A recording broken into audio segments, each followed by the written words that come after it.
to a new global market based on new technology, high skills, perpetual innovation, competition from corners of the world regarded as backward only a decade ago. Change in patterns of work. Change that means that most people have 6 or 7 jobs in a lifetime instead of 1, where unemployment is not just about why you lost your last job, but why you cannot find a new one.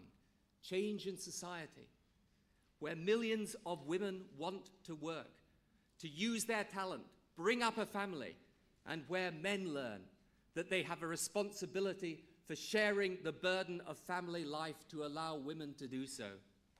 These changes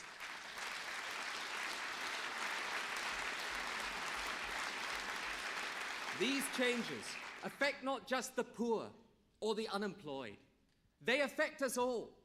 We can't hide from this change, and nor should we let it simply wash over us. The task of national renewal is to provide opportunity and security in this world of change.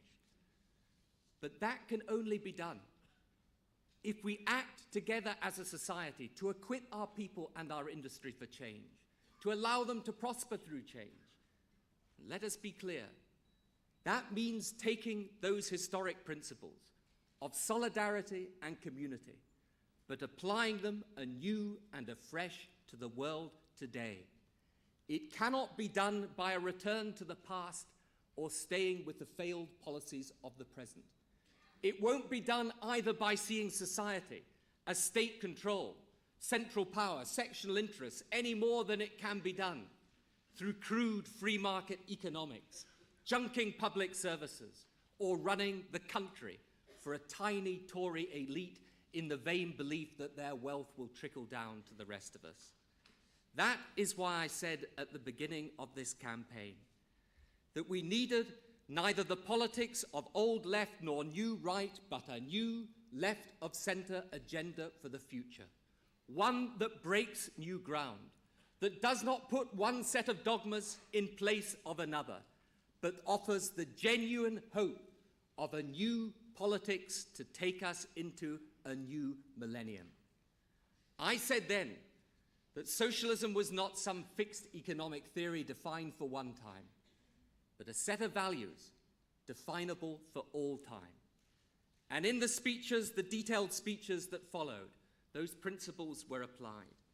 On the economy, we replace the choice between the crude free market and the command economy with a new partnership between government and industry, workers and managers, not to abolish the market, but on the contrary, to make it dynamic, to make it work in the public interest so that it provides opportunities for all. On education, that we do provide choice and demand standards from the teachers and schools, but that we run our education system so that all children get that choice, all children get those standards, not just a privileged few.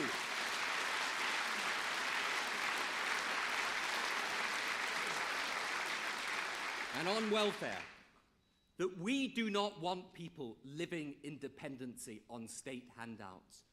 We will create a modern welfare system that has a nation at work, not a nation on benefit. That is what we desire for our people. And on Europe, that we should be committed Europeans, restoring influence and dignity to our country after the shambles of the past few years, and then using that influence to cut waste, bring democratic reform, end the scandal of a food policy that costs British and European families £20 a week. And on the Constitution, we reject the desire of governments to centralise. We will not run the Quango state of the Tories with different managers. We will get rid of it and return power to local people over local services.